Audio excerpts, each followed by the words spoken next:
Ils franchirent le portail. Les flammes jaunes et pétillantes de leurs torches se réfléchirent dans des murs de pierres noires et polies, mais sous leurs pieds, la poussière formait un épais tapis. Quelques chauves-souris, qui pendaient au relief du plafond, poussèrent des cris furibonds et plongèrent profondément dans les ténèbres. Ils passèrent entre des statues d'aspect redoutable, logées dans des renfoncements le long des murs. De part et d'autre s'ouvraient des sombres corridors. Ils traversèrent une salle du trône. Le trône, sculpté dans la même pierre noire que le reste de l'édifice, était intact. D'autres sièges et divans, en bois, s'étaient effrités en poussière, jonchant le sol de clous, ornements métalliques et pierres semi-précieuses. L'endroit doit être abandonné depuis des millénaires, murmura Nestor. Ils traversèrent plusieurs salles, qui avaient peut-être composé autrefois les appartements privés d'un roi, mais il était impossible de l'affirmer, étant donné l'absence de tout objet périssable. Ils parvinrent devant une porte, et Conan en approcha sa torche. C'était une porte solide, encastrée dans une arche de pierre, faite de robustes madriers assemblés par des joints de cuivre enduits d'une pellicule de verre de gris. Conan frappa le bois de sa lame, qui s'y enfonça facilement. Une pluie pâle de débris pulvérulents se répandit dans le faisceau de torche. « Elle est pourrie, » grommela Nestor, qui lança son pied dans la porte. Sa botte pénétra dans le bois aussi aisément que l'épée de Conan. Une ferrure de cuivre tomba du sol avec un tintement mat. En un instant, les yeux régis et les madriers pourris en une pluie de poudre de bois. Courbés devant l'ouverture ainsi pratiquée, ils passèrent leurs torches à l'intérieur. La lumière se refléta dans 1000 facettes d'argent, d'or et de pierreries. Nestor s'avança dans l'ouverture, puis recula si brusquement qu'il bouscula Conan. « Il y a des hommes là-dedans !» fit-il dans un souffle. « Voyons un peu. » Conan passa la tête par l'ouverture et jeta à l'intérieur un coup d'œil circulaire. « Ils sont morts, allons, viens !» Ils franchirent la porte et regardèrent autour d'eux, abasourdis, consumant leurs torches qu'ils durent finalement remplacer. Autour de la salle, 7 soldats gigantesques, d'au moins 7 pieds de haut, étaient affalés sur des chaises, la tête renversée contre leur dossier, la bouche grande ouverte. Leurs costumes dataient d'une ère révolue. Leurs casques de cuivre, surmontés de plumes, et leurs corselets écaillés, également en cuivre, étaient verdis par le temps. Leur peau était brune et cireuse comme celle des momies, et de longues barbes grisonnantes leur pendaient jusqu'à la ceinture. Des hallebardes et des lances aux lames de cuivre reposaient derrière eux, contre le mur ou sur le sol. Au centre de la pièce s'élevait un autel, en basalte noir comme le reste du palais. Par terre, non loin de lui, s'étaient trouvés plusieurs coffres dont le bois avait pourri, déversant autour d'eux le trésor scintillant. Conan s'approcha de l'un des soldats immobiles et toucha sa jambe du bout de son épée. Le corps ne bougea pas. Il murmura. « Les anciens ont de les momifier comme le font pour le mort, m'a-t-on dit, les prêtres de Sigia. » Nestor regarda, mal à son aise, les 7 formes inertes. Les flammes blêmes des 2 torches semblaient incapables de repousser les ténèbres denses jusqu'au mur et au plafond noir de la salle. Le bloc de pierre noire, au centre de la pièce, arrivait à la ceinture. Sur sa face supérieure, plate et polie, d'étroites bandes d'ivoire incrustées formaient un entrelac de cercles et de triangles, dont l'ensemble représentait une étoile à 7 branches. Dans les intervalles entre les lignes étaient tracés des symboles dont Conan ne put identifier l'écriture d'origine. Il lisait le zamorien et l'écrivait tant bien que mal, et possédait une teinture d'hyrcanien de corinthien. Mais ces glyphes cryptiques échappaient à sa compétence. De toute façon, il était plus intéressé par les objets qui reposaient sur l'autel. Chacune des pointes de l'étoile était terminée par une énorme pierre verte, plus grosse qu'un œuf de poule, qui scintillait dans le clignotement rougeoyant des torches.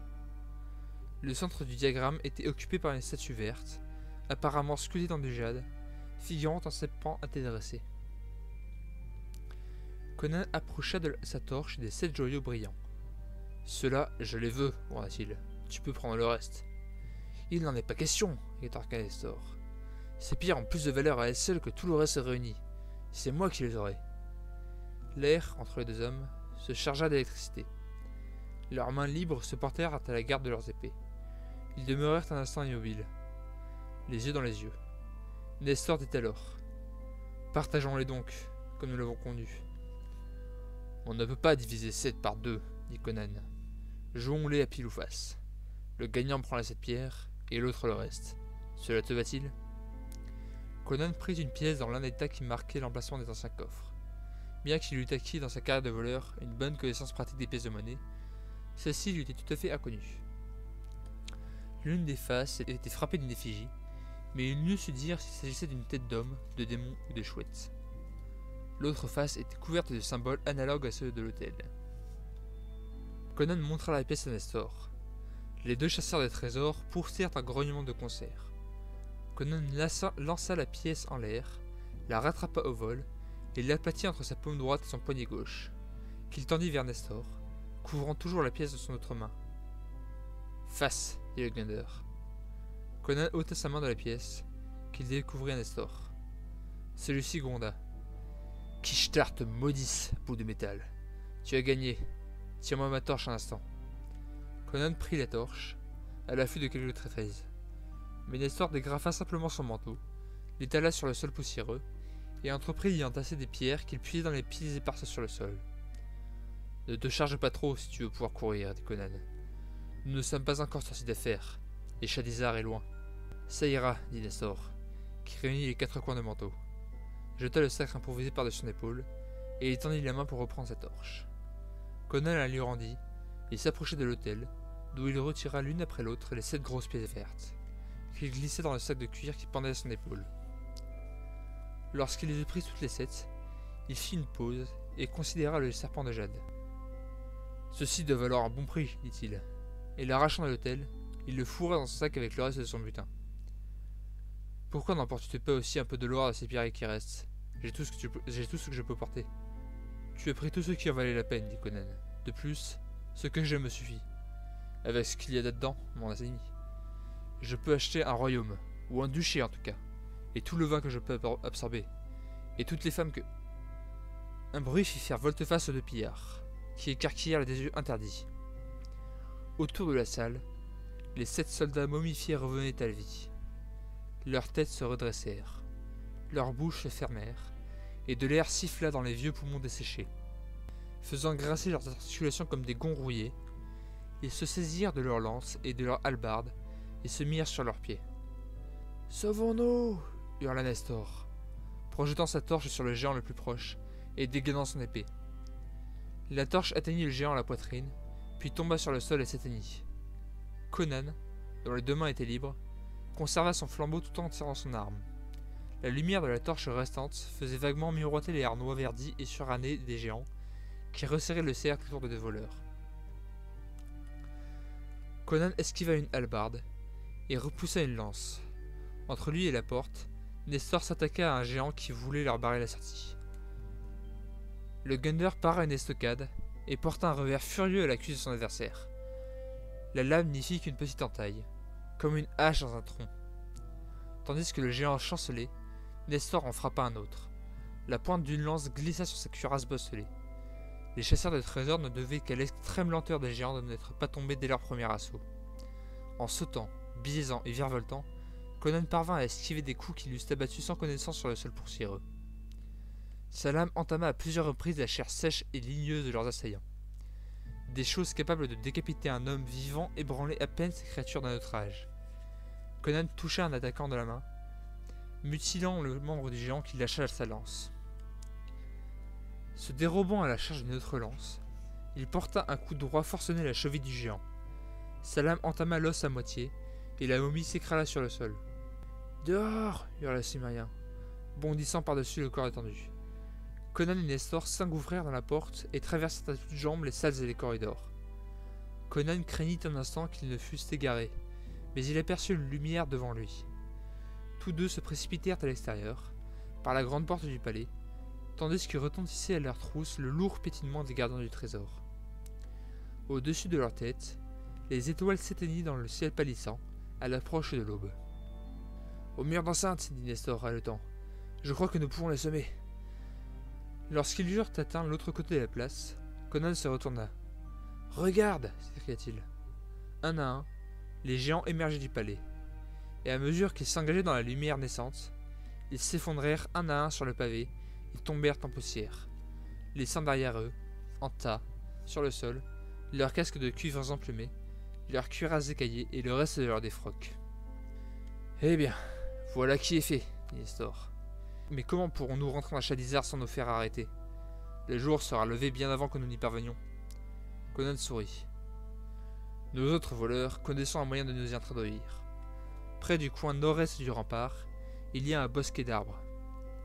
En fouillant les arbustes qui masquent le mur, tu trouveras une sorte de conduit qui, je présume, est destiné à l'écoulement des eaux, lors de pluies violentes.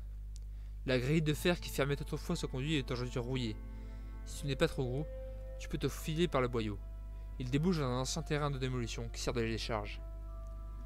Bien, dit Nestor. Sa phrase fut interrompue par un grondement caverneux.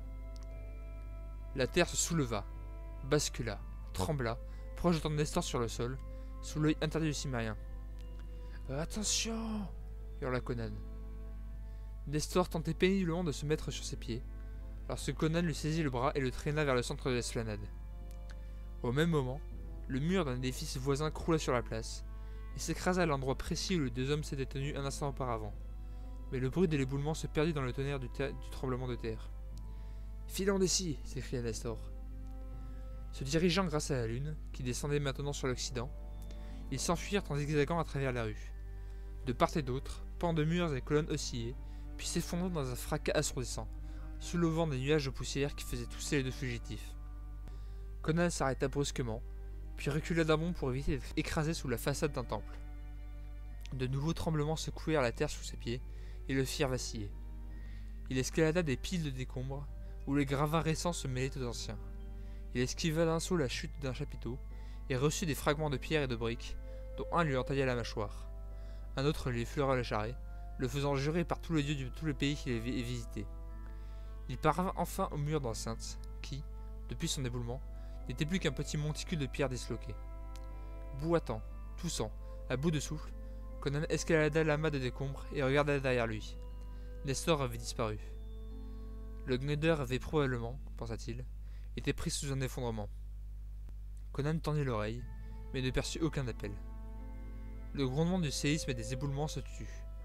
La lune basse répandait sa lumière chatoyante sur l'immense nuage plus virulent qui couvrait la cité. Bientôt s'éleva une brise matinale qui chassa la poussière.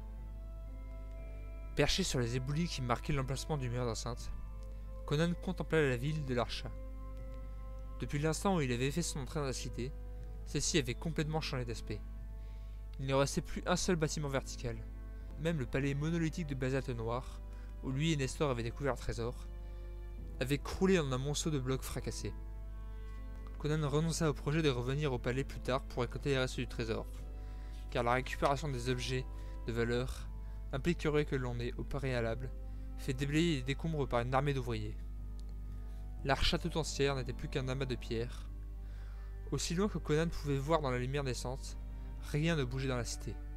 Seul troublait le silence, la chute occasionnelle d'une pierre à terre. Conan tâta son sac, pour s'assurer qu'il contenait toujours son butin, puis se tourna vers l'ouest, en direction de Shadizar.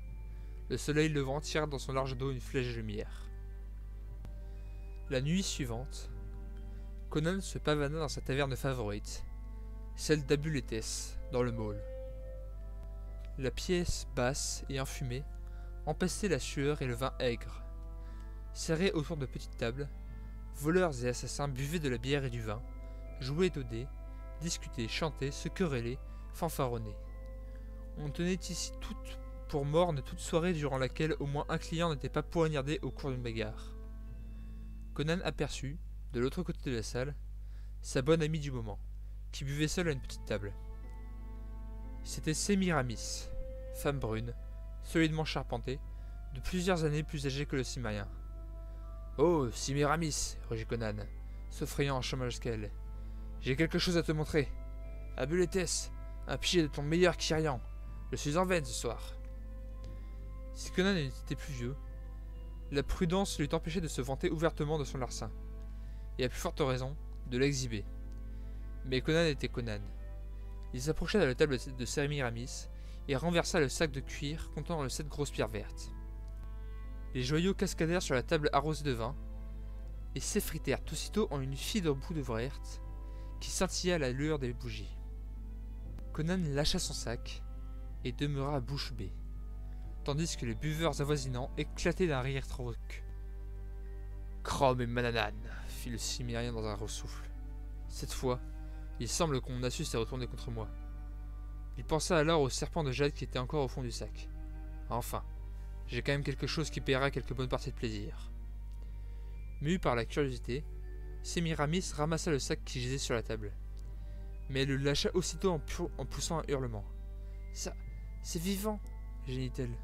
« Qu'est-ce que... » commença Conan. Mais un cri venant de la porte lui coupa la parole. « Le voilà! Soldat, attrapez-le !» Un magistrat replé était entré dans la taverne, suivi d'une escouade de sentinelles armées de hallebardes. Les autres buveurs se turent, regardant fixement dans l'espace comme s'ils n'eussent jamais entendu parler ni de Conan, ni d'aucun des autres bandits qui composaient la clientèle d'Abuletes. Le magistrat s'avança vers la table de Conan. Dégainant son épée, le Cimmérien s'adossa au mur. Ses yeux bleus brillaient d'un éclat féroce, et la lueur des bougies découvrait ses dents. « Prenez-moi si vous le pouvez, chien !» gronda Conan. « Je n'ai rien fait contre vos lois stupides. » Du coin de la bouche, il murmura à Sémiramis. « Attrape le sac et sors d'ici. S'il m'arrête, il est à toi. » Il me fait peur, gémit la femme. « Oh oh !» gloussa le magistrat s'approchant. « Tu n'as rien fait, n'est-ce pas ? Rien que dévaliser à tour de bras nos respectables citoyens. Les témoignages que nous avons suffirent à te faire couper la tête 100 fois.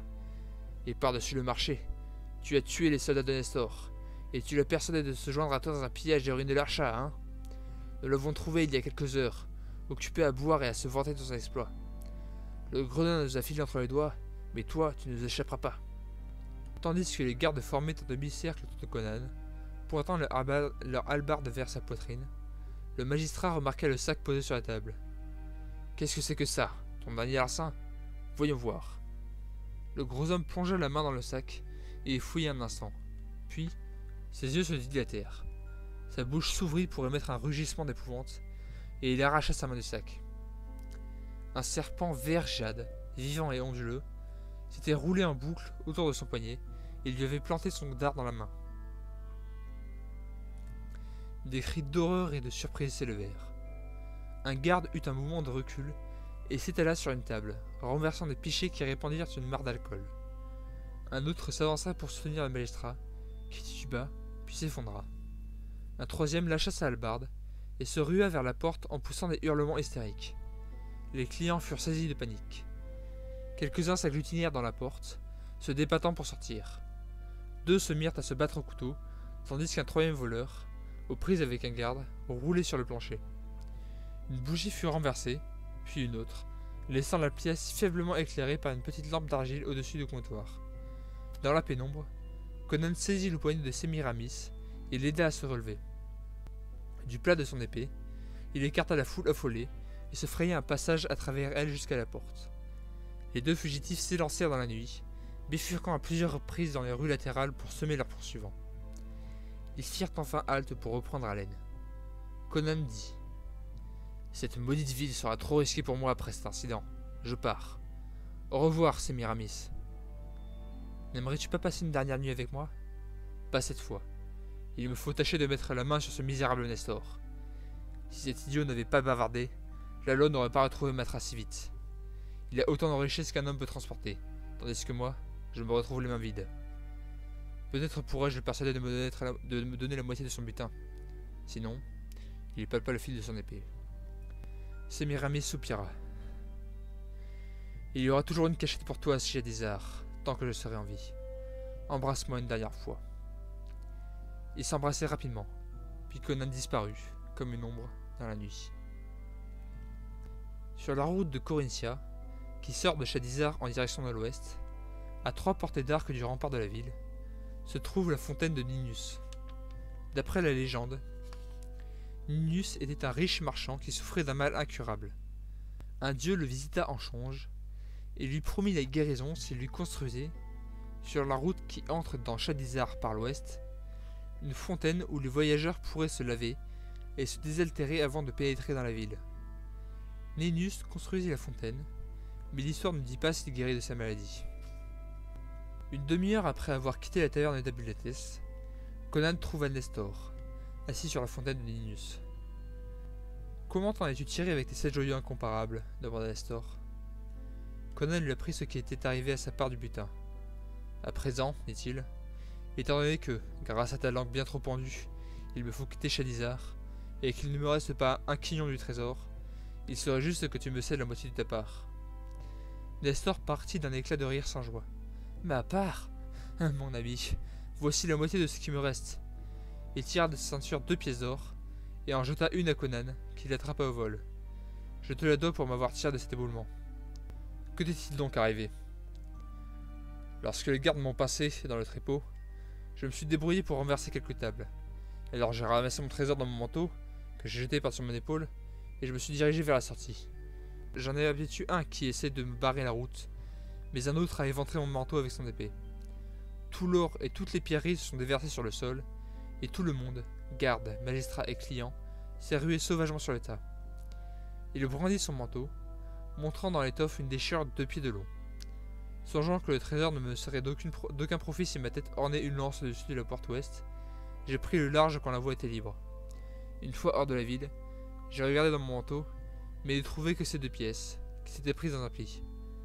Je t'en cède une avec plaisir. Conan le regarda sombrement un instant. Sa bouche ébaucha un sourire. Un rire sourd gronda sa gorge. Puis, renversant la tête en arrière, il éclata d'un rire tonitruant. « Quelle belle paire de chasseurs de trésors nous faisons là ! Ah, Crom! Mais les dieux ne seront pas ennuyés avec nous. Quelle farce !» Nestor sourit et dit sèchement. « Je suis heureux de voir que tu vois le bon côté amusant des choses. Mais après cette aventure, je ne crois pas que Shadizar soit sûr pour aucun d'entre nous. Quel chemin prends-tu, s'enquit Conan. Je vais aller vers l'est, chercher un poste de mercenaire au Turan. Il paraît que le roi Yildiz a recruté des soldats pour mettre un peu d'ordre dans la horde turbulente qui lui tient lieu d'armée. Pourquoi ne viendrais-tu pas avec moi, l'ami? Tu as l'étoffe d'un soldat. Conan secoua la tête. Marcher toute la journée de long en large sur un terrain de manœuvre, pendant qu'un gros officier s'époumonne. En avant, marche, présentez, lance. Non, ce n'est pas pour moi. J'ai entendu dire qu'il y a de l'argent à gagner dans l'ouest. Je vais essayer ce coin-là pour un temps. Eh bien, que tes dieux barbares te protègent, dit Nestor. Si tu changes d'avis, tu me trouveras à Agrapour. Adieu. Adieu, répondit Conan.